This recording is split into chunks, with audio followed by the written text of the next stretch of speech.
Okay, there have been times in our crew where people have gotten frustrated due to just sheer difference of skill level between certain people. But for the most part, we don't tend to have those problems. And we sit here and really, at that point, when we do have those problems, a lot of us like to take time to kind of help others get on that level. Like, okay, well, maybe the thing is you're using a character that it's not really your style, or maybe you don't get enough practice against people of this level. Like, let's run some matches. Like, but with anime, like as long as we don't get like into like who would win in a fight between anybody, that's why I suggested we do like dance offs and random shit like that. I don't like it would be fun to see it, but like power scaling and such, like you would have to find a universal level, and then it's just all convoluted. And then if you go by video game standards, did you ever play J Stars? Play what? J Stars? J Stars? No, I don't think so. Okay, you heard of Jump Force though, right? Yeah. Think Jump Force before Jump Force. It was 3v3 of like the best of the shonen manga. But if you go by that, like Ichigo had a one hit. Ichigo was the only motherfucker that had a one hit kill. Like get hit by Goku or Vegeta, you're fine. Get hit by Ichigo, you could have all yo hell. And I know this because one time online I timed it perfectly because you had a total of 3 deaths. Like whoever eliminated the enemy team 3 times, I killed one and then lined up the other two and hit them with that shot. Win the match. Hit the entire enemy team with Goku's Kamehameha wave. That hurt. That's a little funky. So if people want to talk about power scalings, I would just like to throw that one out there. According to the people that inputted that into the game, Ichigo would body everybody. I didn't make the game. I just played. Though speaking of great fighting games, highly anticipated, supposed to be a spiritual successor, Sparking Zero, less than 2 weeks away. How you feeling? I'm excited for it. I still don't. I wouldn't have chose Sparking Zero. I mean, I've played some of the other, DBZ games, mobile games. There's a couple of them that Sparking Zero was a rarity. Like it's not very original. Like the Tenkaichi Budokai, that was awesome. Yeah, I could see that. Like, but at the end of the day, we are getting.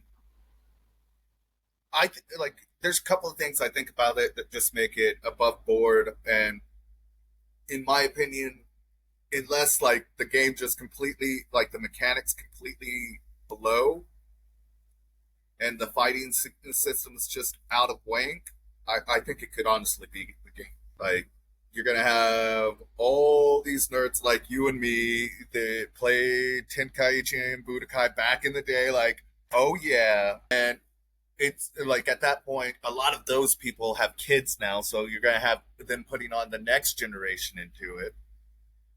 And the thing that I think might make it game of the year is over 180 characters at launch, not locked behind a paywall, not locked behind DLC.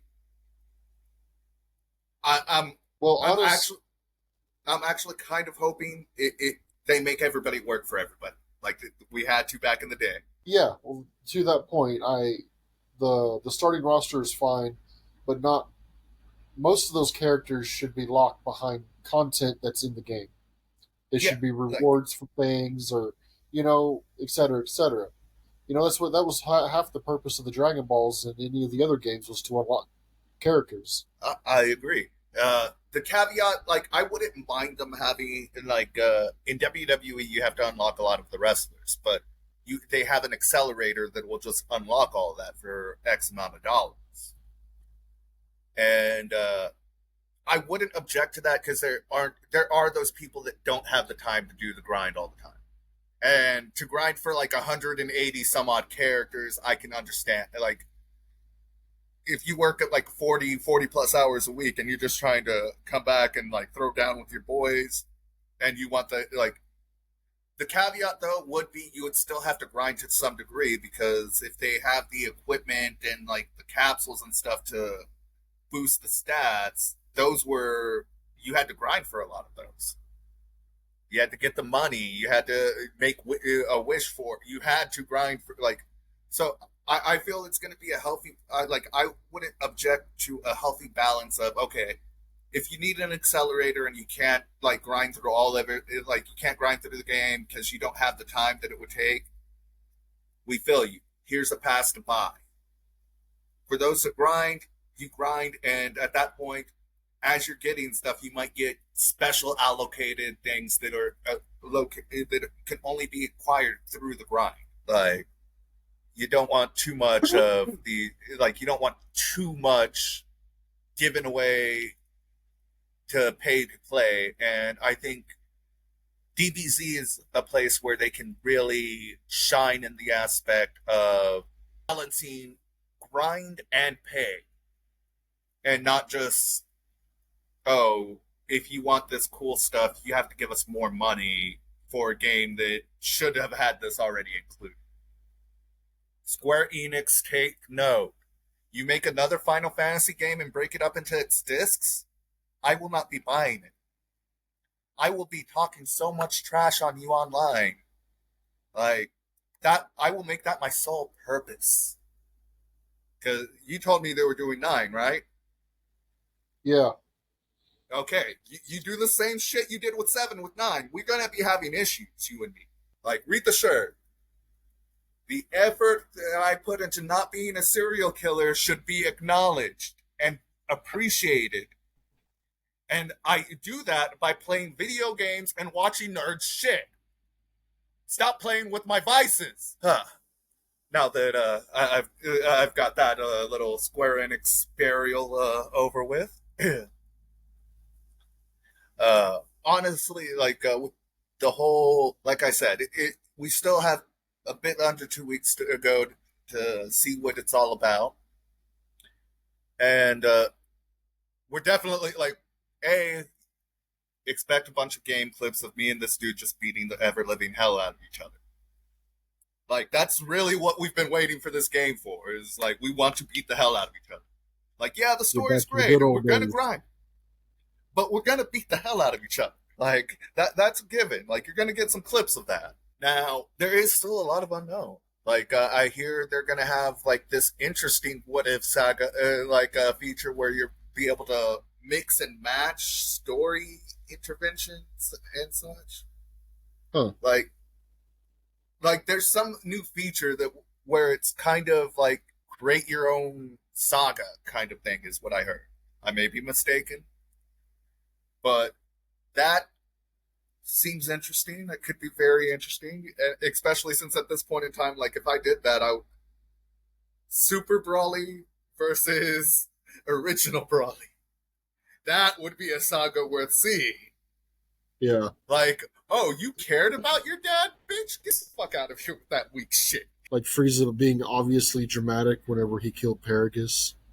Oh no! Such a tragedy. That was like one of the greatest moments of that entire film.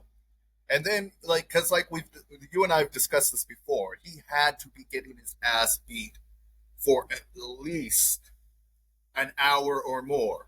Yeah, and that tests to Frieza's durability, but also Broly ain't nothing to sneeze at. Yeah, like that's why I get like everybody's like, oh yeah, like the fusion beat Broly. Like no, the Goku, Vegeta, fucking Frieza. Like it took all of them to beat. They beat a tired Broly. Yeah. Like, because he beat on Frieza for X amount of time, but he was also fighting with Goku and Vegeta for a good amount of time prior to that. And none of these people are anything to just joke about. Like, they all are heavy hitters.